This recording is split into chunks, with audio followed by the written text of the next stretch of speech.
Hi friends, मैं आकांक्षा शर्मा जी की आकांक्षा में आपका स्वागत करती हूँ। सो फ्रेंड्स, आज अपन करने वाले हैं मध्य प्रदेश के प्राचीन इतिहास के सुपरहिट प्रश्न। ये टोटल 500 प्रश्नों का एक कोर्स है प्राचीन इतिहास का, जो आपको यूट्यूब पर निःशुल्क रहेगा और जिसमें से हम पर्टिकुलर अलग अलग वंश वाइज क्वेश्चन करेंगे ताकि हर एक वंश के जितने मैक्सिमम क्वेश्चन हो पाएँ वो आपके कंप्लीट हो पाएँ। इसकी पीडीएफ के लिए आप हमारी एप्लीकेशन ज्वाइन कर सकते हैं। आप किसी भी एमपीपीएससी के एग्ज़ाम की तैयारी कर रहे हैं, व्यापम के एग्ज़ाम की तैयारी कर रहे हैं, ये वाला जो सीरीज़ है आपकी बहुत इंपॉर्टेंट होने वाली है, क्योंकि मध्य प्रदेश इतिहास ही बहुत इंपॉर्टेंट है। हर हर एग्ज़ाम में क्वेश्चन आता है और आजकल जो एमपीपीएससी के एग्ज़ाम आ रहे हैं उसमें मध्य प्रदेश इतिहास के कहीं कहीं से अंदर अंदर से छाँट छाँट के क्वेश्चन वो दे रहे हैं। तो हर एक फैक्ट आपका बहुत ज़्यादा क्लियर होना चाहिए। तो चलिए स्टार्ट करते हैं। पहला क्वेश्चन है, देखिए ओलिकर वंश है। ये जो ओलिकर वंश है ये मध्य प्रदेश का जो मंदसौर है, मध्य प्रदेश के मंदसौर को पहले प्राचीन समय में दसपुर का नाम से जाना जाता था। और जो दसपुर क्षेत्र था, दसपुर क्षेत्र में ओलिकर वंश का शासन था। ठीक है, तो ये कहाँ पे था? ये जो ओलिकर वंश है, ओलिकर वंश किस क्षेत्र में जाना जाता था? तो दसपुर में जाना जाता था। तो दसपुर को वर्तमान में क्या बोलते हैं? मंदसौर बोलते हैं। अब बात करते हैं कि ये जो ओलिकर वंश की स्थापना मध्य प्रदेश के दसपुर में या मंदसौर में किसने की थी? तो जयवर्मा ने की थी। जयवर्मा को जयवर्धन भी कहा जाता है। जयवर्मा को और क्या कहा जाता है? जयवर्मन को जयवर्धन भी कहा जाता है। 4वीं से 6वीं शताब्दी के बीच ये सक्रिय रही थी और इसकी जो राजधानी थी वो आधुनिक मंदसौर या दसपुर थी। राजधानी भी याद रखना, ओलिकर वंश की राजधानी क्या थी? तो ओलिकर वंश की राजधानी दसपुर या मंदसौर थी। इस वंश का जो सबसे प्रसिद्ध शासक था वो यशोधर्मन था। आपने नाम सुना होगा इसका। इस वंश का सबसे प्रसिद्ध शासक था यशोधर्मन, जिसने हूण शासक मिहिर कुल को पराजित किया था। तो अब यहाँ से याद रखिएगा, आपसे पूछे प्रथम ओलिकर शासक कौन सा है या ओलिकर वंश का संस्थापक कौन सा है? तो जयवर्मा है। क्षेत्र कहाँ पे था? मालवा, दसपुर, मंदसौर में। प्रमुख शासक कौन थे? नरवर्मा, बंधुवर्मा। और सबसे प्रतापी शासक था कौन? यशोधर्मन, जिसको विष्णुवर्धन भी कहा जाता है। मिहिर कुल को मालवा से खदेड़ना और गुप्तों से स्वतंत्रता प्राप्त करना इनकी विशेष उपलब्धि रही है। ठीक है, तो इसके अलावा जयवर्मा के बाद सिंहवर्मा, नरवर्मा ये इसके शासक बने थे। तो ओलिकर वंश का संस्थापक कौन था? जयवर्मा था। मध्य प्रदेश के मंदसौर में ये रहे थे। अगला क्वेश्चन है, ओलिकर वंश की राजधानी क्या थी? अभी मैंने आपको बताया ओलिकर वंश की राजधानी क्या थी? दसपुर थी। फ्रेंड्स, पीडीएफ के लिए और बहुत सारे इंपॉर्टेंट फैक्ट के लिए टेलीग्राम को जरूर ज्वाइन कर लीजिएगा। लिंक आपको डिस्क्रिप्शन बॉक्स में मिल जाएगी। इसके अलावा 6260190944 ये मेरा व्हाट्सअप नंबर है। व्हाट्सअप स्टेटस के थ्रू भी मैं क्वेश्चन आंसर याद कराती हूँ। एग्ज़ाम के पहले भी मैं बहुत सारे इंपॉर्टेंट फैक्ट जो होते हैं रिवीजन के वो स्टेटस पे लगा के याद करवाती हूँ। तो इसको ज्वाइन कर लीजिएगा। आपको क्या करना है, ये नंबर पर हाई लिख कर भेज देना है। मेरा नंबर आपको सेव कर लेना है मेरे पास, आपको नंबर सेव हो जाएगा अगर आप हाई लिख कर भेजेंगे। तो आपको स्टेटस के थ्रू बहुत सारे जो क्वेश्चन हैं वो याद होते रहेंगे। अगला क्वेश्चन है, ओलिकर वंश का जो शासन था वो किस क्षेत्र में था? तो मालवा, उज्जैन और ग्वालियर क्षेत्र में ओलिकर वंश का शासन था। ओलिकर वंश का शासन मालवा क्षेत्र में था। मालवा में ही मंदसौर है। तो मालवा, उज्जैन और ग्वालियर क्षेत्र में ओलिकर वंश का शासन क्षेत्र था। याद रखना, ये हमारा मध्य प्रदेश है और ये मध्य प्रदेश का ये जो मालवा क्षेत्र है, यही इसी क्षेत्र में ओलिकर वंश का शासन था। अगला क्वेश्चन है, निम्न में कौन ओलिकर वंश का शासन नहीं था? देखो, जयवर्मा था। जयवर्मा ने तो इसकी स्थापना ही की थी। नरवर्मा, नरवर्धन भी इसका शासक था। बंधुवर्मा भी इसका शासक था। समुद्रगुप्त इसका शासक नहीं था। समुद्रगुप्त तो गुप्त वंश का एक प्रसिद्ध शासक था। इसको भारत का नेपोलियन भी कहा जाता है, क्योंकि इन्होंने पूरे भारत पर, उत्तर भारत के साथ साथ इन्होंने दक्षिण भारत पर भी विजय प्राप्त की थी। तो समुद्रगुप्त ओलिकर वंश का शासक नहीं था, बाकी सारे थे।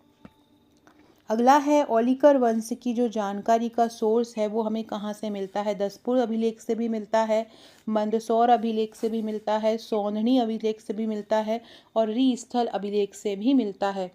मध्य प्रदेश के ओलिकर वंश की जानकारी का प्रमुख स्रोत कौन से अभिलेख हैं? तो एक तो दसपुर में ही है जो कि मंदसौर में ही आता है।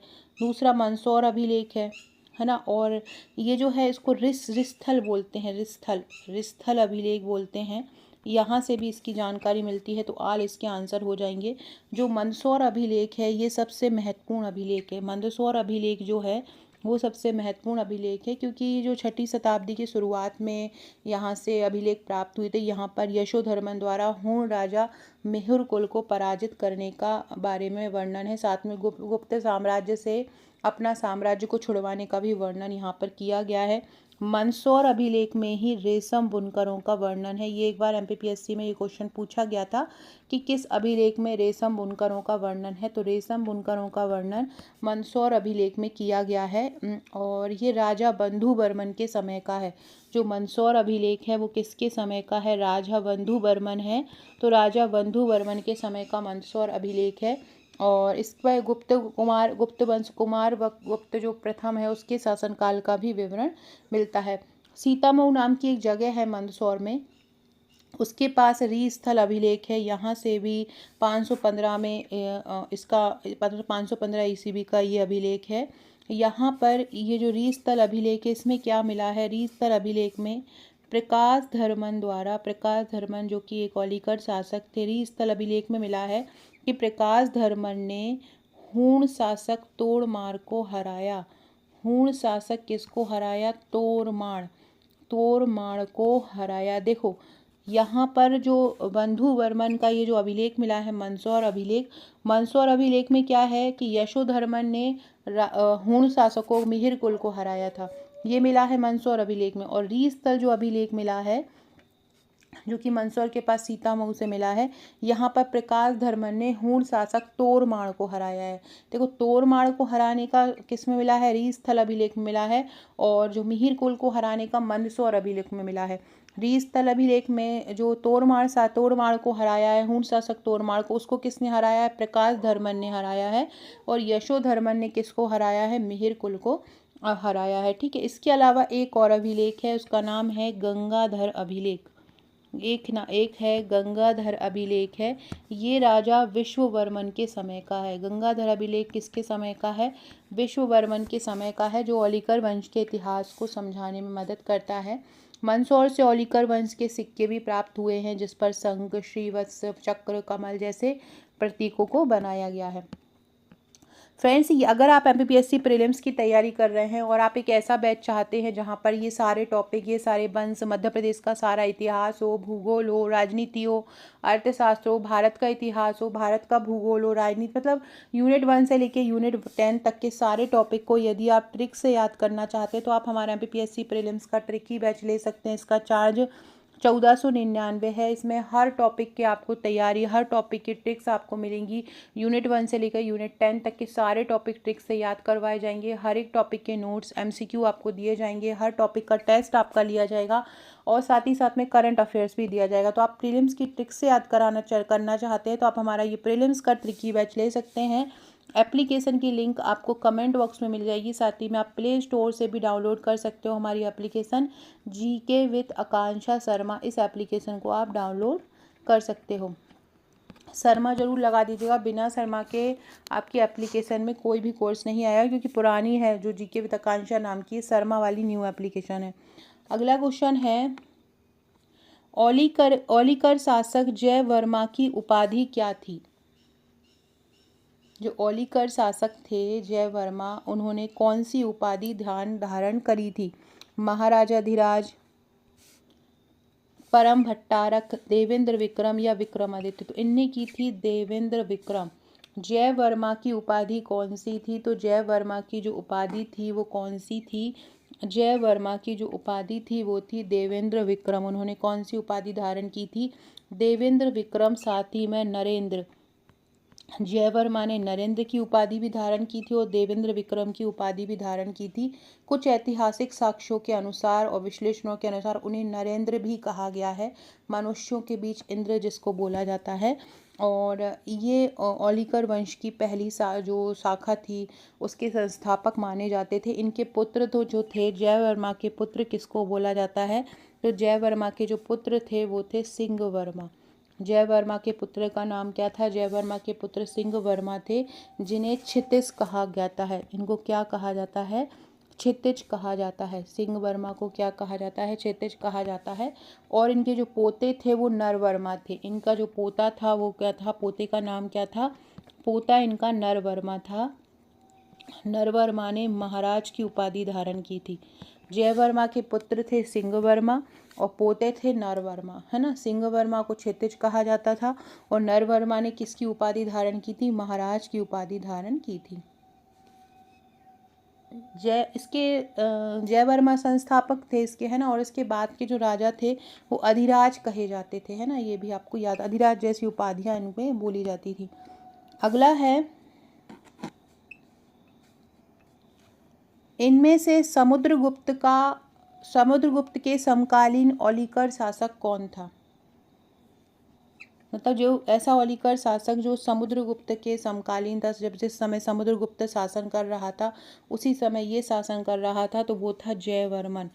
जयवर्मन इतिहासकारों के अनुसार गुप्त सम्राट जो समुद्रगुप्त हैं उनके समय के थे और 335 से 375 ईस्वी तक इन्होंने शासन किया था, है ना। पहले संस्थापक ज्ञात शासक में से इनको जाना जाता है। और इनके जो पोते थे नरवर्मन, इनका जो पोता था, पोता का नाम क्या था? नरवर्मन। नरवर्मन जयवर्मन का क्या था? पोता था। नरवर्मन को चंद्रगुप्त द्वितीय का समकालीन माना जाता है। चंद्रगुप्त द्वितीय का समकालीन किसको माना जाता है? नरवर्मन को वो माना जाता है। बाद में औलिकर शासक जैसे बंधु सरवर्मा जो थे वो कुमारगुप्त प्रथम के सामंत रहे थे। औलिकर वंश के मंदसौर शिलालेख द्वारा इस चीज़ की हमको जानकारी मिलती है। अगला है,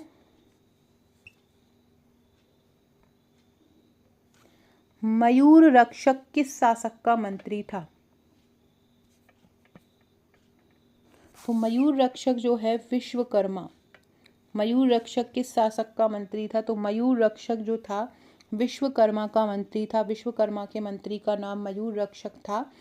मयूर रक्षक ने ही गंगाधर शिलालेख के अनुसार, एक गंगाधर शिलालेख है, गंगाधर शिलालेख में क्या कहा गया है कि मयूर रक्षक ने ही एक मातृका मंदिर और भगवान विष्णु के मंदिर का निर्माण कराया था। विश्वकर्मा ने ही मातृका मंदिर और भगवान विष्णु मंदिर का निर्माण कराया था। तो मयूर रक्षक जो है किस शासक का मंत्री था? मयूर रक्षक जो है विश्वकर्मा का मंत्री था। मयूर रक्षक ने ही गंगाधर शिलालेख के अनुसार मातृका मंदिर और भगवान विष्णु के मंदिर का निर्माण कराया था। विश्वकर्मा का जो शासन काल है वो 5वीं सदी की शुरुआत का माना जाता है। विश्वकर्मा राजा नरवर्मा के पुत्र थे। इनके पिता कौन थे? विश्वकर्मा के पिता कौन थे? नरवर्मा थे, जो कि जयवर्मा का पोता था। वही इसके विश्वकर्मा के पिता थे और जयवर्मा के प्रपौत्र थे। ठीक है, तो याद रखना मयूर रक्षक किस शासक का मंत्री था? तो मयूर रक्षक जो था विश्वकर्मा का मंत्री था। और मयूर रक्षक जो है वो किस वंश का शासक था? तो मयूर रक्षक जो है औलिकर वंश का शासन था। अगला है, मातृका मंदिर का निर्माण किसने कराया? इसी विश्वकर्मा के मंत्री मयूर रक्षक ने ही कराया था। मातृका मंदिर का निर्माण किसने कराया था? इसी ने ही कराया था। विश्ववर्मा के जो मंत्री थे उन्होंने ही मातृका मंदिर का निर्माण कराया था। ठीक है, ये इम्पॉर्टेंट है, इस तरह के क्वेश्चन पूछे जा रहे हैं, तो ये आपको याद रखना है कि मातृका मंदिर का निर्माण कहाँ कराया था। तो मातृका मंदिर का जो निर्माण है विश्वकर्मा मंत्री मयूर रक्षक ने कराया था। राजस्थान के झालावाड़ जिला जो है वहाँ पर इसका निर्माण हुआ था। राजस्थान में एक झालावाड़ नामक जगह है, वहाँ पर एक स्थान है गंगधार नामक एक जगह है, वहाँ पर इसका निर्माण कराया था। और इस मंदिर की जो जानकारी है 423 ईस्वी के गंगाधर शिलालेख से मिलती है। अगला है, दसपुर के सूर्य मंदिर का निर्माण किसने कराया? दसपुर में एक सूर्य मंदिर है, तो दसपुर का जो सूर्य मंदिर है इसका निर्माण किसने कराया था? तो इसका निर्माण रेशम बुनकरों की श्रेणी से ये संबंधित है। इसका निर्माण बंधु वर्मा ने कराया था। किसने? बंधु वर्मा।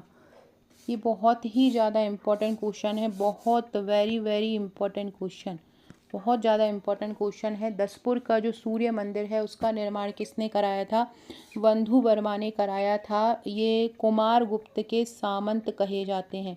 ये जो बंधु वर्मा को क्या कहा जाता है? कुमारगुप्त का प्रथम सामंत बंधु वर्मा को कहा जाता है। और ये जो दसपुर का जो सूर्य मंदिर है इसका निर्माण रेशम बुनकरों की श्रेणी ने करवाया था। बंधु वर्मा ने इसका निर्माण किससे करवाया था? जो रेशम बुनकर होते हैं उनकी श्रेणी से करवाया था। तो इस यहाँ से हमें रेशम बुनकरों का भी उल्लेख मिलता है मंदसौर अभिलेख से। गुजरात के लाट प्रदेश से दसपुर आकर बसे रेशम बुनकरों के एक समूह ने अपनी सामूहिक संपत्ति से इस विशाल सूर्य मंदिर का निर्माण कराया था। और इसका जो निर्माण हुआ था उस समय शासक कौन थे? जब इसका निर्माण हो रहा था तब सूर्य मंदिर का, तो उस समय इसके शासक बंधु वर्मा हुआ करते थे, तो इसलिए ये बंधु वर्मा के नाम से जाना जाता है। बाकी ये जो रेशम बुनकर आए थे ये कहाँ से आए थे? गुजरात के लाट प्रदेश है गुजरात में, वहाँ से ये दसपुर आकर बसे गए थे और इनके पास जो संपत्ति थी उन्होंने इससे सूर्य निर्माण बना दिया था। मंदसौर शिलालेख के अनुसार इस मंदिर का निर्माण जो हुआ था वो 493 मालवा संवत, उस समय मालवा संवत चल रहा था, तो 493 मालवा संवत या 436 ईस्वी में इसका निर्माण हुआ था। ये मंदिर प्राचीन भारत में व्यापारिक श्रेणियों द्वारा कला और धर्म को दिए जाने वाले संरक्षण का एक बेहतरीन उदाहरण है। ठीक है, तो याद रखना इसका निर्माण किसने कराया था? रेशम बुनकरों की श्रेणी ने कराया था, लेकिन किसके काल में हुआ था? बंधु वर्मा के काल में हुआ था। फ्रेंड ये देखो, ये हमारा बहुत ही शानदार बैच है। अगर आप असिस्टेंट रजिस्ट्रार की तैयारी कर रहे हैं, आप असिस्टेंट प्रोफेसर की तैयारी कर रहे हैं, आप एमपीपीएससी की तैयारी कर रहे हैं, आप एडीपीओ की तैयारी कर रहे हैं, तो ये आपका पार्ट ए का कोर्स है। ये पार्ट ए का कोर्स है। इसमें आपको मध्य प्रदेश का पूरा भाग, आपको आईसीटी का पूरा पार्ट, आपको करंट अफेयर्स का पूरा पार्ट, आपको पर्यावरण का पूरा पार्ट, ये सारे आपको यहाँ पे इस कोर्स में मिलेगा। इसका चार्ज 799 है। इसमें आपको इसकी क्लासेस भी दी जाएंगी, इसमें आपको इसकी क्लास के नोट्स भी मिलेंगे और आप में इसको इनके टॉपिक के आपको एमसीक्यू भी दिए जाएंगे। तो आप हमारा ये कोर्स परचेस कर सकते हो, चाहे आप किसी भी एग्ज़ाम की तैयारी कर रहे हो, आयुर्वेद अधिकारी की बात तैयारी कर रहे हो, होम्योपैथिक अधिकारी की तैयारी कर रहे हो, एमपीपीएससी की कोई भी ऑल एमपीपीएससी एग्ज़ाम के लिए है। और सबसे मेन बात, यहाँ पर हर एक टॉपिक को ट्रिक द्वारा याद कराया जा रहा है। एमपी का सारे टॉपिक हो चाहे अधिनियम हो, सारे टॉपिक ट्रिक से याद कराए जा रहे हैं। तो आप हमारा ये बैच ले सकते हैं अगर आप कोई भी एमपीपीएससी की तैयारी कर रहे हो। साथ में ये हमारा एमपीपीएससी प्रीलिम्स का 25,000 प्लस एमसीक्यू का रैपिड फायर प्रैक्टिस सेट है। इसका चार्ज 499 है। एप्लीकेशन पर एमपीपीएससी फोल्डर में जाकर आप इसको परचेज कर सकते हैं। बहुत शानदार इसमें एमसीक्यू है, लास्ट 20 साल के इसमें क्वेश्चन भी कवर किए गए हैं। तो अगर आपको प्रैक्टिस करना ज़्यादा से ज़्यादा पसंद है, देखो यहाँ पर हर क्वेश्चन लिखा हुआ है, जस्ट नीचे इसको आंसर लिखा हुआ है। प्रैक्टिस करना बहुत आसान है, बहुत आसानी से आप रिविज़न कर सकते हो। हर एक टॉपिक का, हर एक टॉपिक जो है बहुत आसानी से कवर किया गया है और चलते फिरते कहीं आते जाते आप इसकी प्रैक्टिस कर सकते हैं। तो आप हमारे ये पीडीएफ कोर्सेज भी एप्लीकेशन से जाकर ले सकते हैं। अगला है स्वतंत्र औलिकर साम्राज्य की स्थापना किस शासक ने की? यहाँ पे पूछ रहे हैं स्वतंत्र औलिकर शासक की स्थापना। देखो वैसे तो अपन ने पढ़ा है जयवर्मन ने की, वैसे तो अपन ने पढ़ा है कि जो स्वतंत्र औलिकर साम्राज्य है उसकी स्थापना किसने की है? जयवर्मन ने की है। लेकिन स्वतंत्र रूप से जो बनाया है वो बनाया है प्रकाश धर्मन ने। स्वतंत्र औलिकर साम्राज्य की स्थापना किसने की है? प्रकाश धर्मन ने की है। हालांकि जयवर्मा ने इस वंश की नींव रखी थी, लेकिन प्रकाश धर्मन एक ऐसा शासक था जिसने गुप्तों की अधीनता को पूरी तरह से त्याग दिया था। गुप्तों की अधीनता को पूरी तरह से त्याग दिया था। किसने? प्रकाश धर्मन ने गुप्तों की अधीनता को क्या कर दिया था? पूरी तरह से गुप्तों की अधीनता को त्याग दिया था। तो गुप्तों की अधीनता को पूरी तरह से किसने त्याग दिया था? प्रकाश धर्मन ने त्याग दिया था। तो स्वतंत्र औलिकर साम्राज्य की स्थापना किसने की थी? प्रकाश धर्मन ने की थी। प्रकाश धर्मन ने गुप्तों की अधीनता को पूरी तरह से क्या कर दिया था? त्याग दिया था और एक शक्तिशाली राज्य स्थापित किया था, है ना। प्रकाश धर्मन अभी मैंने आपको बताया था, प्रकाश धर्मन ने एक हूण शासक था तोरमाण। तोरमाण जो हूण शासक है उसको भी पराजित किया था। तोरमाण एक हूण शासक है, उसको भी पराजित किया था। किसने? प्रकाश धर्मन ने। इसका उल्लेख हमें किससे मिलता है? एक री स्थल जो इसका शिलालेख है वहाँ से हमको इसका वर्णन मिलता है। इन्होंने जो प्रकाश धर्मन है इन्होंने अधिराज जैसी उपाधि धारण करी। प्रकाश धर्मन को कौन सी उपाधि धारण की थी? इन्होंने अधिराज जैसी उपाधि धारण की है। प्रकाश धर्मन के बाद ही इस वंश के सबसे प्रसिद्ध शासक यशोधर्मन हुए थे, जिन्होंने मिहिर कुल को हराया था। अगला है हूण शासक तोड़माड़ को किसने पराजित किया? अभी अब मैंने आपको बताया प्रकाश धर्मन ने हूण शासक तोड़माड़ को पराजित किया था। विभीषण तड़ाग की उपाधि किसे दी गई?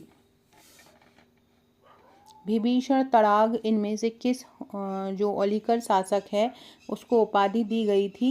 एक विशाल जलाशय नाम था जिसका निर्माण प्रसिद्ध स्वतंत्र शासक प्रकाश धर्मन ने कराया था। अपने ही मंदिर के पास इन्होंने कराया था। इसको बोला जाता है एक विशाल जलाशय, इसको बोला जाता है। विभीषण तड़ाग मतलब एक विशाल जलाशय, विशाल जलाशय इसको जाना जाता है। क्योंकि इन्होंने विशाल जलाशय का निर्माण किया था, इसलिए इनको विभीषण तड़ाग की उपाधि दी गई थी। इन्होंने एक स्वतंत्र विशाल जलाशय तालाब का निर्माण कराया था। अपने शासन काल के दौरान री स्थल के पास मतलब मंदसौर के पास ही इन्होंने 2 संरचनाओं का निर्माण कराया था। एक तो था प्रकाशेश्वर। ये प्रकाशेश्वर क्या था? भगवान शिव का मंदिर था। इन्होंने अपने ही नाम से एक भगवान शिव का मंदिर बनवाया था, उसका नाम क्या था? प्रकाशेश्वर था। दूसरा इन्होंने क्या किया था? विभीषण तड़ाग। दूसरा इन्होंने विभीषण तड़ाग बनाया था, मतलब एक विशाल तालाब जिसका संबंध किसी पूर्वज या धार्मिक संदर्भ में विभीषण रखा गया था। तो एक विशाल तालाब का इन्होंने निर्माण कराया था। इसकी जानकारी हमको किस शिलालेख से मिलती है? री स्थल शिलालेख से हम इसको जानकारी मिलती है। इसी शिलालेख में जो प्रकाश धर्मन है उसको भगवत प्रकाश और अधिराज जैसी उपाधियों से सूचित किया गया था, जो उनके स्वतंत्र और शक्तिशाली होने का प्रमाण होता है। अगला क्वेश्चन है, भारत से हूणों की शक्ति का अंत किस शासक के शासनकाल में हुआ? भारत से हूणों की शक्ति का अंत किस शासक के शासनकाल में हुआ? किस शासक के शासनकाल में भारत से पूरी तरह से हूणों का अंत हो गया था? तो वो हुआ था यशोधर्मन के काल में। ये हूणों की शक्ति के अंतिम रूप से अंत औलिकर वंश का सबसे प्रतापी शासक था। इसी के नाम से पूरा औलिकर वंश जाना जाता है। सबसे प्रतापी शासक था यशोधर्मन। इसी ने ही क्रूर हूण शासक मिहिर कुल को पराजित किया था। और मिहिर कुल कौन था? एक क्रूर हूण शासक था जिसने बहुत ज़्यादा तबाही मचा के रखी थी और यशोधर्मन ने इसको पराजित किया था। मिहिर कुल इतना शक्तिशाली था कि इसने यशोधर्मन के चरणों में अपना सिर झुकाकर अधीनता स्वीकार कर ली थी, है ना। तो इतना मतलब शक्तिशाली होने के बावजूद भी यशोधर्मन ने उसको हरा दिया था, इसलिए यशोधर्मन का नाम जाना जाता है। अपनी इस महान स्मृति की याद में यशोधर्मन ने मंदसौर में 2 विजय स्तंभ भी बनाए थे। यशोधर्मन ने 2 विजय स्तंभ भी बनाए हैं। इस विजय के बाद उसने 2 उपाधियां धारण की।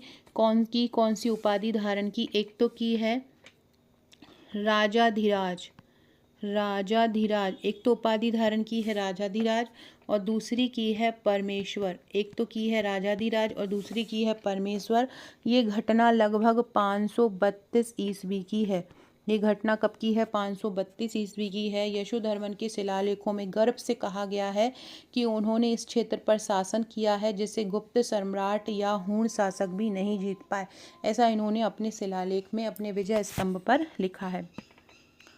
अगला है, औलिकर वंशीय यशोधर्मन ने किस हूण शासक को पराजित किया? अभी अपन ने पढ़ा है, मिहिर कुल को पराजित किया है। दसपुर अभिलेख में किसकी जानकारी मिलती है? रेशम बुनकरों की जानकारी दसपुर अभिलेख में मिलती है। ये कहाँ से आए थे? गुजरात के लाट प्रदेश से ये आए थे। पशुपतिनाथ मंदिर किस नदी के तट पर है? शिवना नदी के तट पर है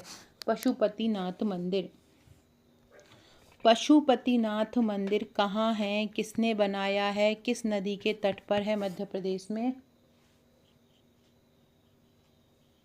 तो पशुपतिनाथ मंदिर जो है मंदसौर में है, मंदसौर जिले में स्थित है और यहाँ पर 8 मुखी शिवलिंग है।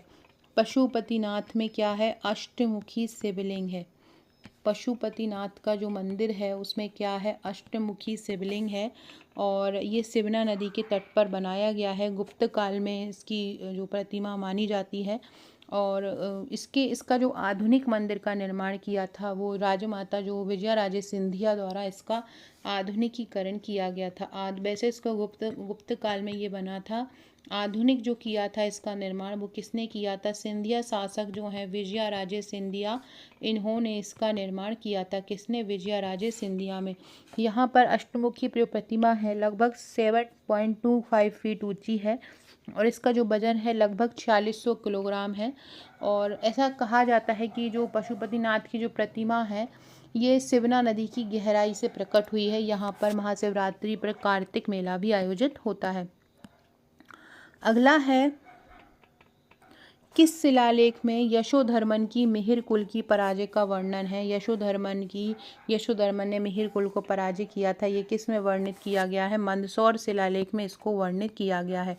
मालव संवत कब से माना जाता है, मालव संवत का प्रारंभ कब से माना जाता है। देखो, मालव संवत का जो प्रारंभ माना जाता है उस विक्रम संवत के नाम से बाद में इसको जाना गया। जो मालवा संवत है उसको बाद में विक्रम संवत के नाम से जाना गया था और इसका प्रारंभ लगभग 57 से 58 ईसा पूर्व माना जाता है। 57 से 58 ईसा पूर्व इसको माना जाता है। प्राचीन शिलालेखों में इसको कृत संवत भी कहा जाता है। मालवा संवत को और क्या कहा जाता है, कृत संवत कहा जाता है, जिसे बाद में क्या कहा जाने लगा, इसको मालवा संवत कहा जाने लगा। और इसका समय कितना माना जाता है, 57 से 58 ईसा पूर्व। 57 से 58 ईसा पूर्व जो समय है वो क्या कहा, ईसवी को हो कहेंगे। 57 से 58 की जो ईसवी रहेगी वो मालवा संवत कही जाएगी। मंदसौर अभिलेख के लेखक, मंदसौर अभिलेख के लेखक कौन है, वत्स भट्टी। वत्स भट्टी के लेखक हैं मंदसौर लेखक के। और ये किस भाषा का लेखक है, ये संस्कृत भाषा का लेख है और ये अपनी प्रशस्ति शैली के लिए जाना जाता है, जिसमें दशपुर नगर की सुंदरता, रेशम बुनकरों की श्रेणी का वर्णन किया गया है। कुमार गुप्त प्रथम और उनके सामंत बंधु वर्मा का भी इसमें उल्लेख किया गया है। तो याद रखना, मंदसौर अभिलेख के लेखक कौन है, वत्स भट्टी जो है वो मंदसौर अभिलेख के लेखक हैं। अगला है, प्रथम बार ज्ञापन का उल्लेख किस अभिलेख में मिलता है, मंदसौर अभिलेख।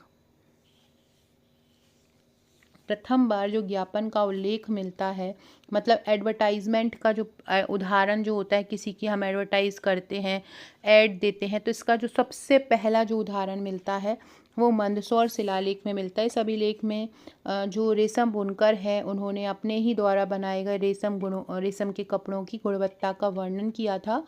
अभिलेख की पंक्ति में लिख दिया था कि कैसे इनको तैयार किया जाएगा, कैसे स्त्रियाँ सुंदर दिखेंगी। तो ये बोल सकते हैं कि कमर्शियल एडवर्टाइजमेंट का जो सबसे पहला उदाहरण है वो मंदसौर शिलालेख से ही मिलता है। तो पहली बार ज्ञापन का उल्लेख हमें कहाँ से मिलता है, मंदसौर शिलालेख से मिलता है।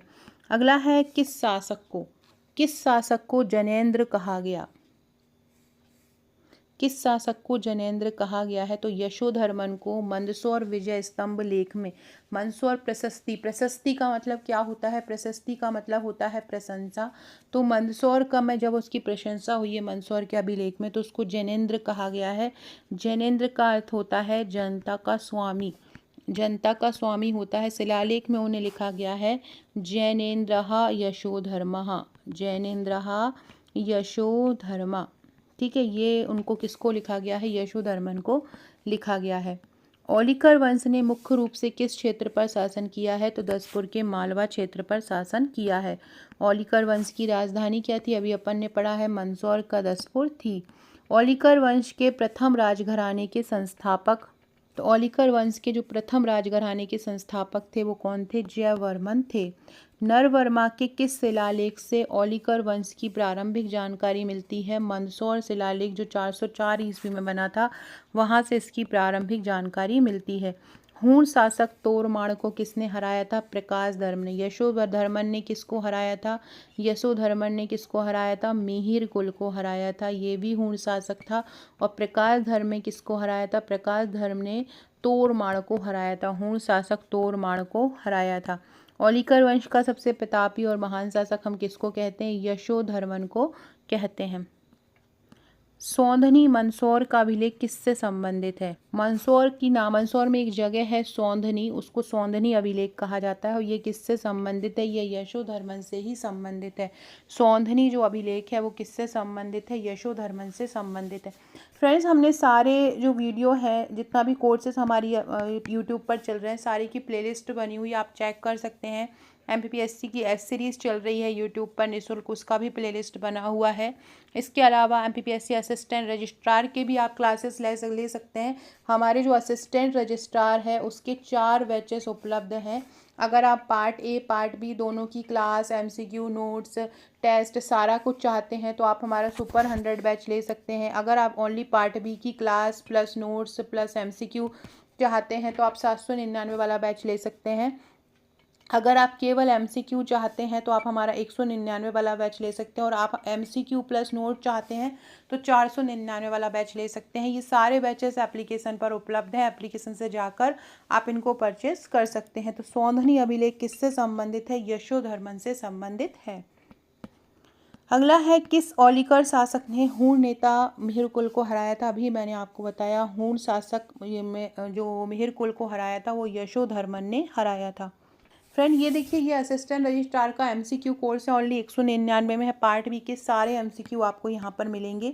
ये हमारा MPPSC प्रीलिम्स का प्रैक्टिस सेट है। अगर आप हार्ड कॉपी मंगाना चाहते हैं तो आप इसकी हार्ड कॉपी ले सकते हैं 1499 प्लस कोरियर में, और इसकी सॉफ्ट कॉपी 199 में एप्लीकेशन से ले सकते हैं। इसमें करंट अफेयर्स की 2 बुकलेट मिलेंगी, साथ ही में आपको यूनिट 1 से यूनिट 10 तक की भी बुकलेट आपको जो हर यूनिट के बेस्ट क्वेश्चन मिलेंगे, जिसमें टोटल 7500 MCQ रहेंगे। ये असिस्टेंट रजिस्ट्रार का नोट्स और MCQ बैच है, 499 है। और ये सुपर 100 बैच है हमारा MPPSC असिस्टेंट रजिस्ट्रार का। इसमें पार्ट ए पार्ट बी की क्लासेस, MCQ ने नोट्स, टेस्ट, सब कुछ आपको इसमें मिलेगा। तो आप ये कोर्स भी परचेस कर सकते हैं हमारा। और हमारे सारे बैचेस के साथ आपको टेलीग्राम भी मिलेगा प्रैक्टिस के लिए।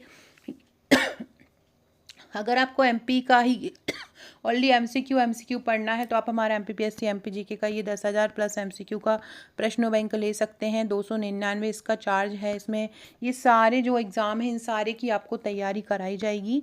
और ये इसमें क्लासेस भी रहेंगी पार्ट बी में, इसमें क्लासेस, MCQ, ये नोट सारा कुछ रहेगा, तो आप ये भी ले सकते हैं।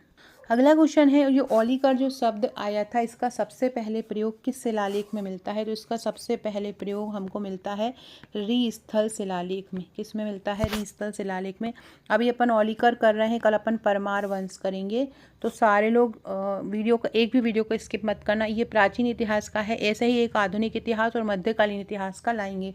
प्रथम औलिकर वंश और गुप्त वंश के बीच संबंधों की जानकारी किस अभिलेख से मिलती है? मंदसौर अभिलेख से मिलती है, जो किसका है? बंधु वर्मा का है। औलिकर वंश के शासक विष्णुवर्मन को और किस नाम से जानते हैं? विष्णुवर्मन को ही यशोवर्मन कहा जाता है। द्वितीय औलिकर वंश के प्रमुख राजा कौन थे? देखो, पहले के कौन थे? जयवर्मा थे। दूसरे के थे प्रकाश धर्म। दूसरे के कौन जाना जाता है? प्रकाश धर्म को दूसरा औलिकर वंश का राजा जाना जाता है। औलिकर वंश के जो शासक थे किस संवत का उपयोग करते थे? मालव संवत का उपयोग वो करते थे। सौंधनी में यशोवर्मन के विजय स्तंभ पर उत्कीर्ण अभिलेख के अनुसार उसका साम्राज्य कहाँ से कहाँ तक फैला हुआ था? उसका जो साम्राज्य है वो फैला हुआ था हिमालय में महेंद्र पर्वत और ब्रह्मपुत्र से पश्चिमी सागर तक ये फैला था। हिमालय में महेंद्र पर्वत तक और ब्रह्मपुत्र में पश्चिमी सागर तक ये फैला था। सो फ्रेंड्स, ये थे हमारे आज के क्वेश्चन। आशा है वीडियो पसंद आया होगा। पूरा औलिकर वंश के जितने क्वेश्चन बन सकते थे हमने करा दिए हैं। कल अपन परमार वंश करेंगे। वीडियो अच्छा लगे तो लाइक शेयर सब्सक्राइब जरूर कीजिएगा, शेयर कीजिएगा। Okay friends, thank you.